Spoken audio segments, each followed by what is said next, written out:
I work at ACOM, and which is a very large urban planning and engineering firm.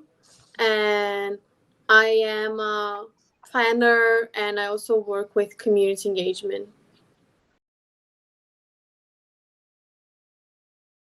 Before I graduated from college, I found this.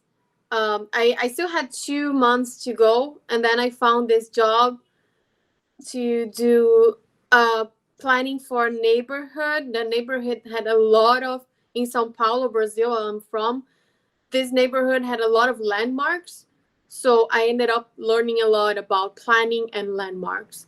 It was in a very small architecture and planning firm in Brazil. After that, I went to work for the city, working with land use, zoning, landmarks, and I stayed there for 8 years actually, working for the city of São Paulo. So I went to architecture and planning school. This was when I was 17, and I finished school. I started working, but I thought I didn't like it. So I thought, oh, I don't think planning is for me. I want to do something else. I was always very connected to social justice issues. So I thought that my purpose would be to study psychology. And I went to psychology school. I studied psychology, but then I realized I don't want to do exactly what psychology does. I want to have this knowledge, especially social psychology, but I want to do planning.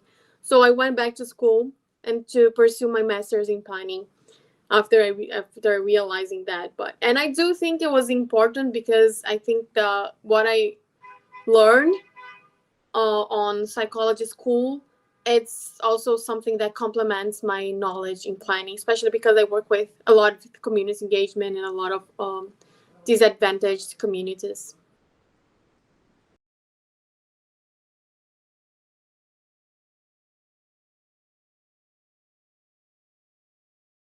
In Brazil, you usually don't have planning schools. You have architecture and urbanism. That's how they call it. Um, and so, in order to become a planner, you also become an architect. You have to study both together. And I didn't know that coming to the US. So um, I did think that it was important to have my background in architecture, but I thought that everyone was like me. Everyone that went to planning school also had an architecture background. So when I came, I realized that it was completely different. Another thing that's very different in terms of education in Brazil and in here in the US is that in Brazil, we combine urban design, urban planning, and urban policy into just one thing that we called urbanism. So I didn't know that those things were separate. Those things are very intertwined for me, so it didn't make sense before coming to the US to separate them. When I came here, I went to planning school, and I was surprised because I actually thought maybe I didn't do enough research or something, but I didn't. I thought I was gonna do design, planning, and policy. And then when I started my school, like Columbia, I just realized that those were three different things. And there is like the architecture, the design, urban design school, the urban planning school, and the urban policy school. And they are different things. They are studied by different people, and they are still intertwined, but they are different. And luckily, I chose the right one because I do think that I made the right choice by going to planning school. But it's something that other students from Brazil and from other places may also encounter when they decide to come here to study to the US.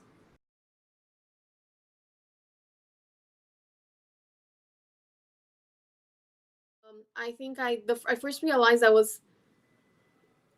had this on me, like this um, urge to deal with inequality and solve somehow social issues when I was very young. I think it was when I was maybe 10 or 12. I had a friend she lived in the same building as I did, and we would play every day together. She was but she was the daughter of a maid that worked for someone in my building, and I didn't really understand in the beginning how couldn't she do some of the things that were so common for me? So for example, I remember one day it was raining a lot, and she had to go home, and I just told her, why don't you take a cab? Because this was super easy, like super common for me. And then she told me, I don't have resources to take a cab. I can't do that. I have to take the bus. That's the only option for me. Or other small things, like I would bring sparkling water to the play area, and she never tried it, and she would be super excited to try it. Or I would have a new clothes and she didn't have it. So this was the first time I realized that there was inequalities in the city that I was living. Mm-hmm. But I was too young. I didn't do anything about that. It was just something that called my attention and really bothered me. um, when I was in architecture and urbanism school, I was like 18, maybe a couple of years later. I had this visit with one of my professors. We went to an area in Sao Paulo. The area is called Cracolândia. And in the time, it was an area that had a lot of drug addicts and homeless people. The teacher wanted to bring us there so that we can see inequality and we can see the conditions that those people lived. And I remember I was very afraid because I was never exposed to a situation like this. I was before living in a kind of a bubble, like a middle class bubble. So I didn't see the way that things were actually happening in the streets. And I remember I told someone, like I told one of my colleagues, I told him, I'm afraid, I don't feel comfortable here.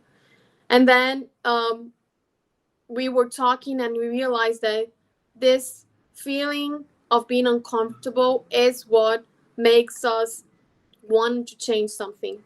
Is what brings this urge to change and to promote social justice and equality and etc. And that's actually when, and this was a planning class. This was planning one. Mm-hmm. And this is, I guess, it was so important for me because I realized that I was living in like an unreal situation, like a bubble. And I was completely protected from the rest of the city, from the rest of the urban problems that the city was facing. And that's when I decided that I wanted to be more exposed to that and wanted to become a planner. So I sold my car. I had a car at the time. I sold my car and I was just taking public transportation everywhere. My parents were super worried about me because they thought I wasn't safe. I would walk everywhere because I wanted to experience the city. I wanted Mm-hmm. to leave the city. I started talking to random people on the street, which was also something that everyone was concerned because it's not something common. But I realized that I wanted to know all the realities so that I could become a better planner and I could Mm-hmm. change the world somehow. That's how I became a planner. That's say that it's very important to do research. I think for me, there was a difference between urbanism and the three different types of urbanism: planning, design, and policy that I didn't know. For other people from other countries, there might be other differences. So it's very important to do a lot of research before applying to school here, so that you understand what schools are offering, and you can make sure that you are actually studying what you want. Um, for students in general, for people who want to become planners, I would say that it's very important to go beyond books. I think books and articles and papers and etc. they can be very important, but for me, planning is something that you experienced. It's like a lived experience. It's something that you can experience every day. When you take the subway, when you walk on the streets, when you see a new building Mm-hmm. coming or something like this. So just a open. I would say that students should open their eyes and experience the city, talk to people, go to places, go to neighborhoods that you've never been to and talk to people who are there every day, sit in a coffee shop and talk to someone that is there. Just experiencing the city in different levels, it will make you a better planner, I think, or a better student. Planning is a framework that can be very organized and that can promote a lot of changes and it can influence different layers of people's and society's lives. So I think it's a very powerful tool.